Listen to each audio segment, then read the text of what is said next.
All right, my name is Sheriff Robert Norris, Norris, and what we'd like to accomplish today here at this press conference is when you leave here today, I want you to know who the suspect is, know what we know about the suspect right now, I'll give you a fire update of where the fire is right now, and some of the challenges that we had in making a containment on a 3.2 square mile mountain, and to let you know that we had a jumper off a Veterans Bridge, and we'll give you just a little bit of information on that.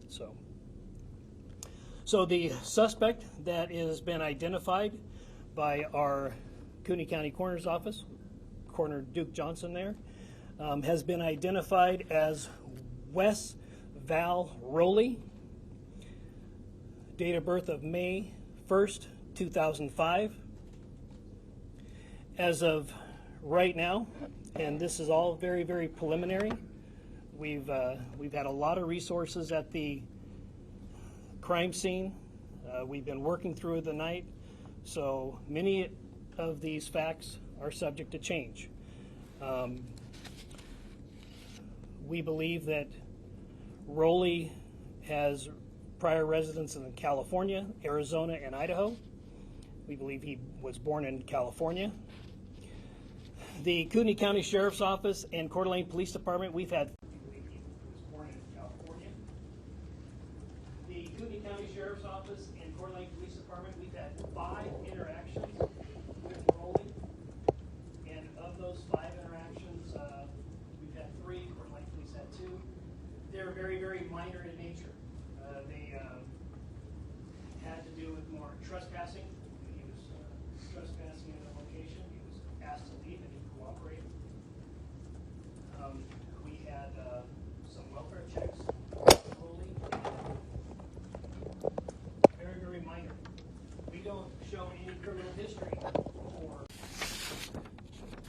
We do have some social media presence for for Rowley. I find it disgusting to call him a Mr., but we don't have any much to go on. Here's some of his social media postings that were recently removed from social media. I believe this one was Instagram, and we have some copies of this that Lieutenant Mark Ellis will distribute. Where we're at with the crime scene. The crime scene is active. We still have the suspect's vehicle that is up down an embankment of the mountain. Deputies who responded on scene to protect life and engage the suspect thought it would be in their best interest to get rid of what they thought was Rowley's vehicle. So they had the frame of mind to push it over the side so he couldn't come around and get in that vehicle and flee. So we have not been able to find any manifesto. We have not been able to inventory the vehicle, although people that have seen the vehicle do believe it appeared as if he was living in the vehicle. There was a lot of debris that's in the vehicle, so that's all we have on that. Like I said again, we have not verified or found any manifesto. We have not done an inventory of that vehicle.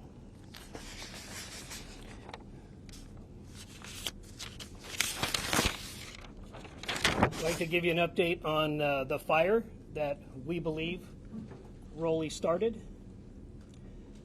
Rowley was found to be in possession of a flint starter, and we believe that was his method for starting the fire.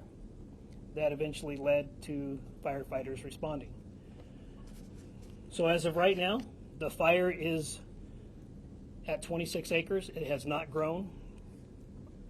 It is a slow progress because it's very difficult terrain to get assets, ground assets up there. Idaho Department of Lands is putting a lot of water on it from aerial supports, so that's going rather well.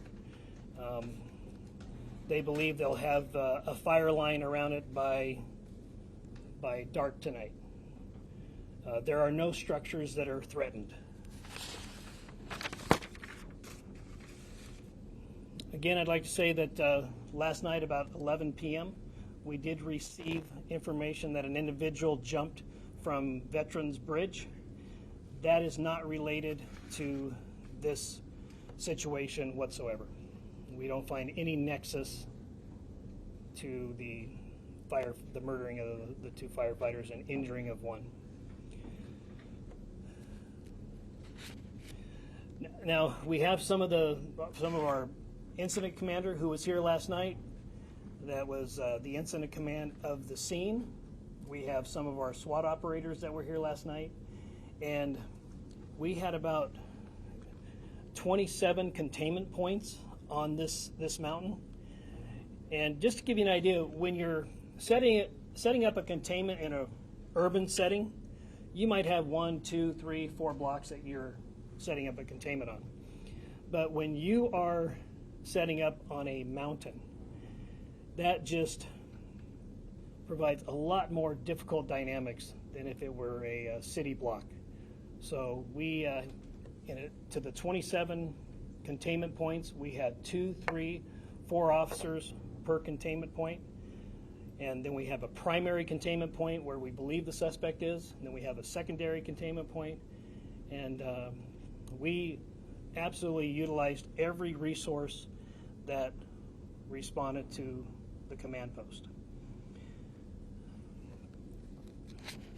And I do have the incident commander from last night if there's any questions. Kevin and Jeremy Heil, Kevin Smart, can you come up here just to be here just in case somebody has any questions? And coming up, can I ask one question? Yeah. You mentioned that there was no prior record. Are you talking specifically in Idaho, or is this also for California and Arizona? at this time, we can't locate a criminal record for this individual. We've had interactions with him, but we don't find a criminal record with him.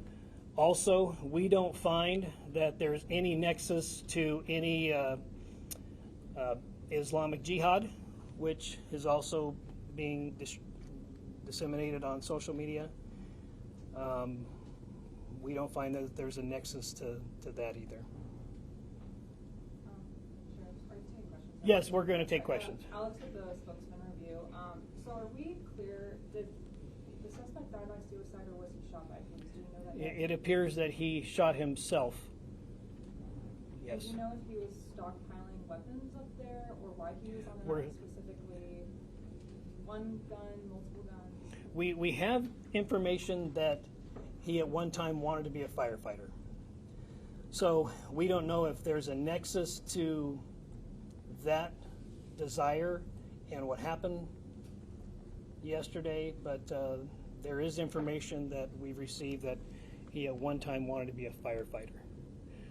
So we're still processing the scene. It's going to take a few days to do that, especially with the current fire that's there. So, John? Sheriff, had you had any communication with the fire district about a potential job there? We have checked some of the fire entities here, and we have not located where he had either put in an application or put in some sort of a interest form. We have not found that yet. So that, yeah, we have not found that. One more question. There's supposed to be a video on Instagram. Was this posted right before the ambush? Well, it was discovered right before, but I don't know how long it had been there. Okay. Yeah. Do you have any indication of the motive?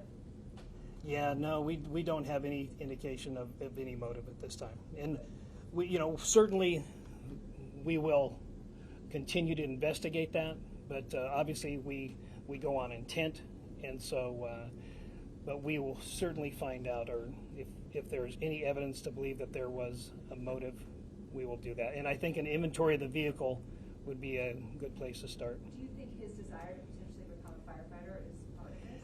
We just don't know. Yeah, we just don't know. The gentleman. These firearms, has that been determined yet? If What? these were his firearms that were used, or were they someone else's? Has not been determined yet. Lady in the green. Sheriff Cody Proctor with Frontier News. You mentioned that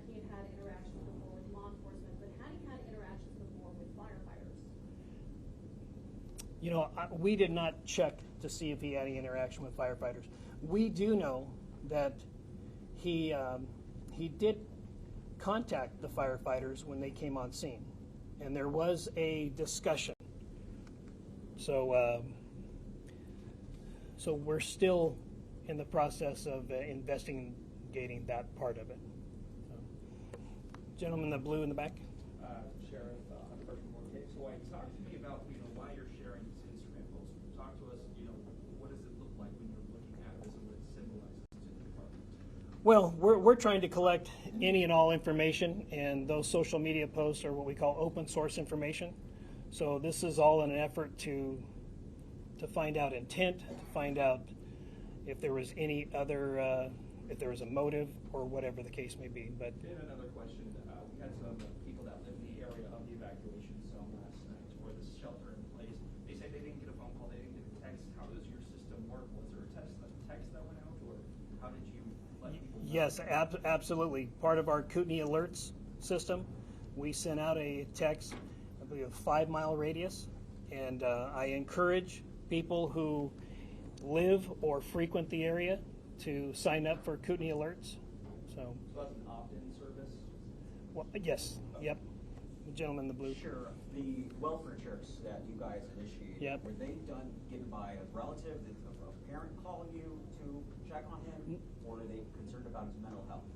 No, it was generally a reporting party who called and saw a vehicle that was either parked near their property or on their property. One was a restaurant where he appeared to be residing at. He was asked to leave and he complied. So none of them that we have at this time were called in from a relative. They were called in from a property owner or passerby. The gentleman there in the... Sheriff, can you describe the weapon that you found next to? It appears right now we have a shotgun that was used, but we're still processing the scene. So obviously a shotgun is not a sniper weapon. Correct. Do you know what kind of weapon that was? Well, we're still processing the scene, but let me kind of set the scene for everybody. When you're in a rural area and you're heavily treed, heavily brushed, and when you're taking fire, then it just adds a whole different dynamic to the situation. So what was reported by people on scene, by peace officers on scene, that they believed they were taking sniper fire, yes. And that's where that is. Lady in the black. Hi. Was he a suspect before you found him, or did you not identify him until after you found his remains? Can you give me that first part again? Was he a suspect prior to you finding his body, or were you not sure who he was until after you found his remains? Well, we had information that we had an idea who that person might be, but we always defer to the coroner's office to make sure that we have a positive identification on the individual. People borrow people's car, people use people's phones.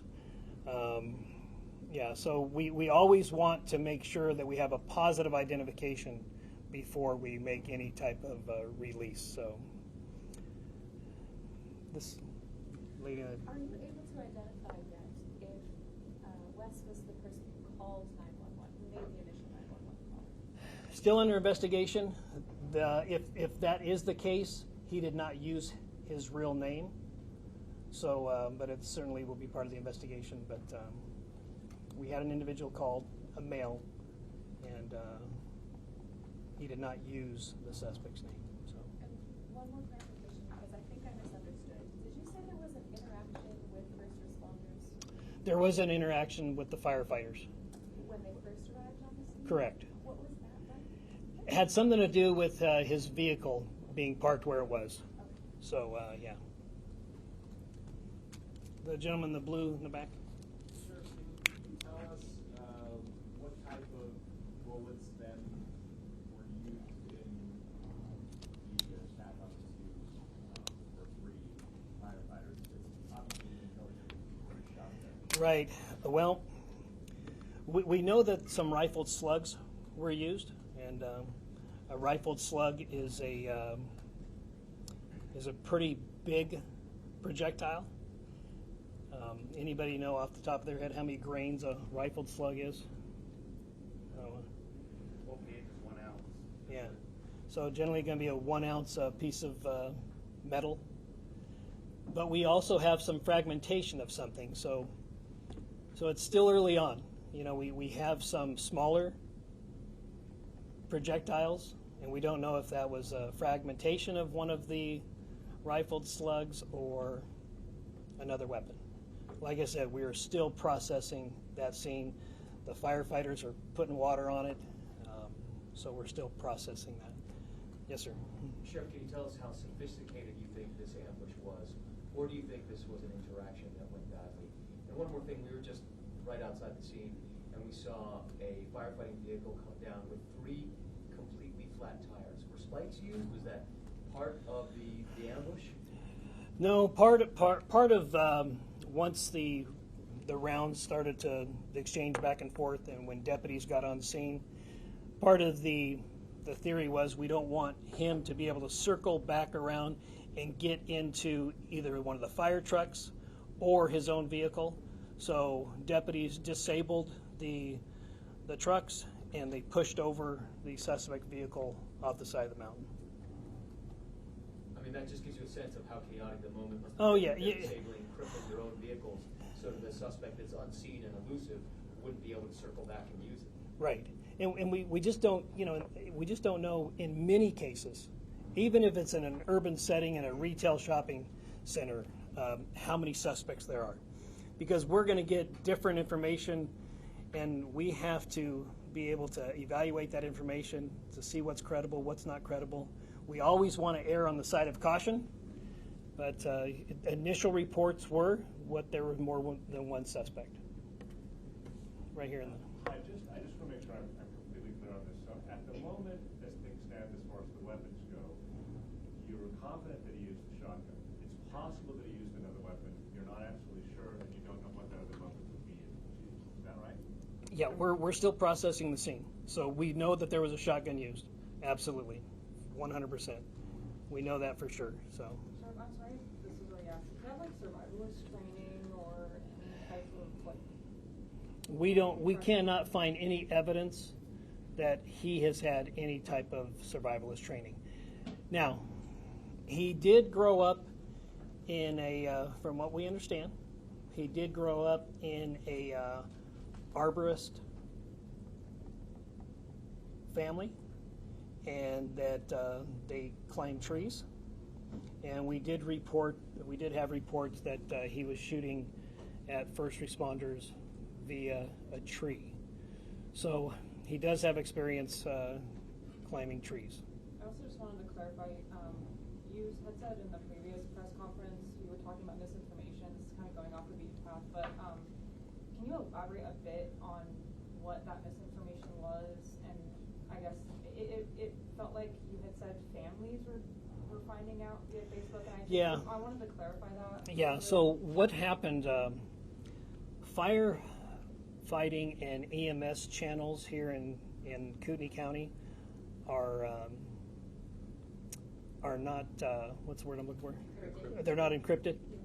Law enforcement channels are encrypted.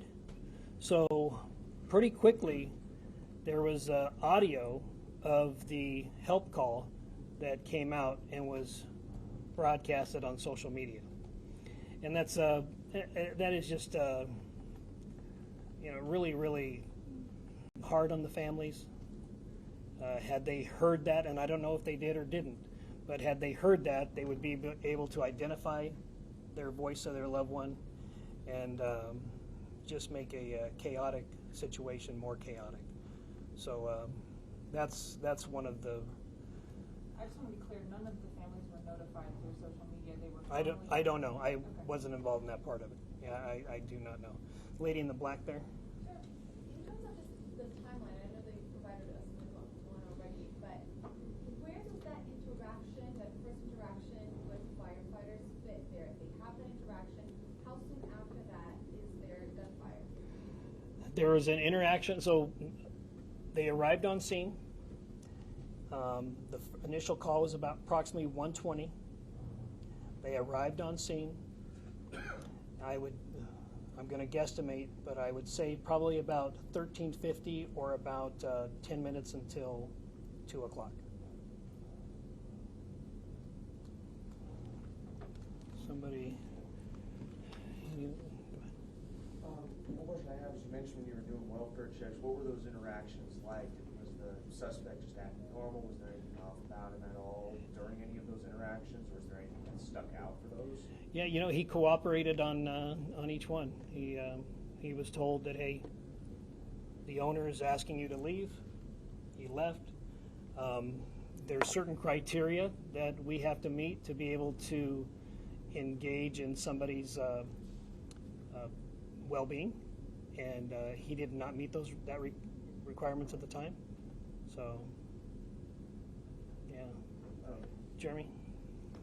The shooter's body, is it in a condition where we can determine if there's any drugs or medication in the system? That'll be part of the autopsy, yes. Do you know how long he was here in Idaho, and also just, I know this is like a popular recreation area, so how many people, just members of the public, may have been up there doing all of this hiking and just enjoying the day? Well, it is a popular trail. As far as how many people actually, Lieutenant Klinkefus, do you have any idea of how many people might use it's like 25 miles of trail up there. Yes, sir. On a Sunday afternoon, there could be a couple hundred citizens up there. Folks use dirt bikes up there. They hike, mountain bike, e-bikes, very popular. I don't know exactly how many were there at that moment. There could have been several hundred on the mountain at that time. Will they rescue, like, will law enforcement jumping, helping rescue them, get them out? There were people that were still coming down the mountain, and this is at approximately 30 hours, or about 3:30 yesterday. So people were still coming off of the mountain. Sheriff, did the Instagram photo that or the story, that you gave us, was his Instagram deleted? His social media has been wiped now, is that by your doing, or, I mean, what was? Preliminary information is that we believe it has been wiped, but we don't know by who. Okay. Yeah. The lady in the Yeah, rust Sheriff, color. can you tell me what sort of role federal agencies played in what played out yesterday? Would you have been able to do this without them, or? Yeah, they were very, very helpful in providing assets, providing ground assets, and providing aerial assets. Like I said yesterday, we did have 2 helicopters that had a sniper in them. They were very, very helpful in real-time location of the suspect's phone. That was very helpful. And they were there not to take over anything. Each one of them came up to us and said, hey, what can we do to help? We're here as a resource. So we believe they were very, very helpful. Sheriff, could you describe those social media posts that are now no longer online? Of course, we've got this Instagram story, but we can't see those posts now. Right, yeah. Like I said, it's either they've been removed or the account has been deleted. So we don't know. We know at one time it was there, but now we know it's gone. So I don't know what previous posts were there. Sheriff, has the suspect's family been contacted, and if so, are they cooperating with the investigation at all? The suspect's family knows of the situation, and they're still processing the situation also. Yeah. Sheriff, is this the camo outfit that you guys found him in? No, this is a previous post. And then has the ATF been able to help you guys pinpoint, like, when he had that shotgun? Have you guys been able to trace back where he bought that shotgun? We haven't got there yet, yeah. Like I said, it's still pretty hot up there, but we'll get all that information. We just don't have that as of right now. Are you more convinced today? To have snipers in the air when you've got people who are recreating up there coming off the mountain, how do you deal with that? Well, it does provide a challenge in the rural area like that, but obviously we would not. We want them to identify the target first before they took any action. But it was an active shooter situation, and we have radio traffic where there was an exchange of gunfire between suspect and deputies. So we want to make sure that we have target identification before we we use any type of lethal force. So. Are you more convinced that he acted alone today than you were yesterday? And can you describe, we've heard that the fire was closing in to the scene and like, can you describe? Like, Yeah, they said that the fire approached within 50 feet, and at that time it was a determination was made that we should probably remove the body and take what we can, and then remove from the area. So that was the decision that was made at the time. So you're going through a crime scene right now that it's been burned over by fire. Yeah, it's not the perfect situation, but sometimes you have to make the best choice, and that was the best choice at that time. All right, anybody? Just a clarifying question. Was he in the tree when he talked to the firefighters who asked him to move the car? Could you sort of walk us through so I make that up? We don't believe he was in the tree at the time, but we believe that he engaged deputies from the tree. And you mean gunfire? Correct, yeah. Last night you mentioned that there was a belief that he could be running from spot to spot. Has that been determined that he was moving actively across the mountain? Still under investigation. You know, we want to make sure that we do a complete search of that area, that there's no guns left over. So still under investigation. And then, is there anything you want the public to really understand about this, or do you want them to not do, or any kind of notice? Well, we're still processing the whole situation, but until the Coeur d'Alene Fire Department and the Kootenai County Fire Search and Rescue, until they put out a press release on where to give, I would encourage people to wait for that. There is one particular entity called they just changed their name, but it's called Kootenai County Red and Blue Line. I know them for a fact. I know that the board of directors do not take any money from them whatsoever, but I can anticipate we'll probably have people that are going to take advantage of this situation and try to scam people out of money for it. So I would encourage people to wait until there's an official press release from both of those entities on where to give. Sheriff, really early in the wildfire investigation, but is there indication that he lit them in multiple areas, multiple spots on the mountain, or does it seem to have stepped in one spot? Yeah, right now we're still trying to contain it. It's not contained at this time. So until we can get it contained and get some investigators up there, then we just don't know at this time. Sheriff, are there 300 people that reports 300 law enforcement involvement? Yep. It's a war zone up there. How many shots were fired? Well, we don't know exactly how many shots were fired at this time, but at the beginning of this event, we knew that it was tragic, and we knew that there were reports that there were multiple shooters. Whether that turns out to be or not, in an operation like this, you always want to plan and prepare for the largest event, and then it's easy to scale down. But if you don't prepare for the larger event and you need more resources, it's not a good situation. So the train of thought is always prepare for a larger event. But in this particular case, an active shooter in a rural area, that just provides a lot of different challenges. And I know that Captain Heil, part of the strategy was that we're going to protect that west side of that mountain because that's where the homes are, and we're going to have probably triple as many personnel on that side.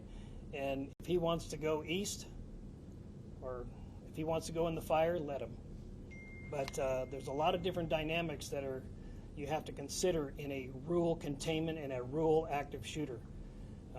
Jeremy, do you have any questions, or do you have anything you'd like to add on how the challenges of what happened? Unless there's any specific questions. Okay. Sheriff, we often hear about cell phone data being used after crimes to determine locations of people.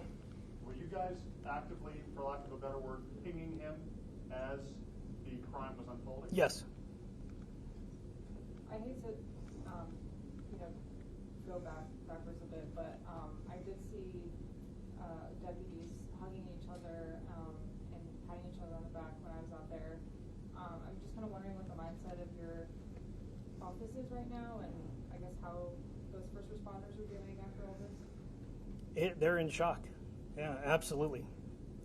It's a, yeah, they're in shock and they're still processing it. Yeah, yep, they're in shock. Is there anything in particular you guys are doing for them right now? Well, right now, we are going to support them in anything that they need. Obviously, getting the families together and to determine how they want to memorialize their loved one, and we will be there to support that.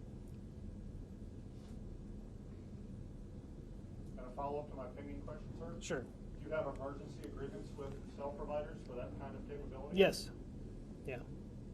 And what do you do to enact that? You just make a call and say, we got to do this, and off we go? There are certain conditions and requirements that need to be met, but this was certainly one of those cases. Yeah. How effective were the drone units during this whole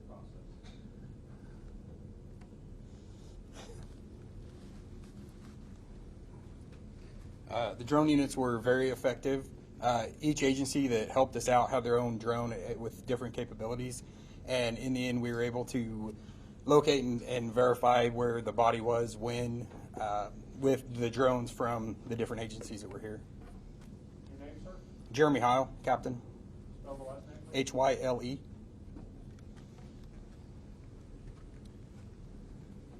All right. We'll take 2 more questions. Sheriff, I may have missed it earlier, but what exactly was his connection to Mobile Lane? We just don't know. We don't know. We know that he was a transient here. We knew that he lived here for the better part of 2024. But as far as when he got here, why he was here, why he chose this place, I don't know. He has relatives in the Priest River area, but I don't know why he chose that. We don't find any nexus to anything else. Maybe we'll find more once we do an inventory of the vehicle, but as of right now, we don't know. And then one more question. Are you able to confirm whether or not the firefighters who were shot were the ones who spoke with him, or are you able to? Yes. Yes. Yeah. Yes. All right. Thank you very much. Appreciate you coming out and sharing this story with the public. So thank you. Sure.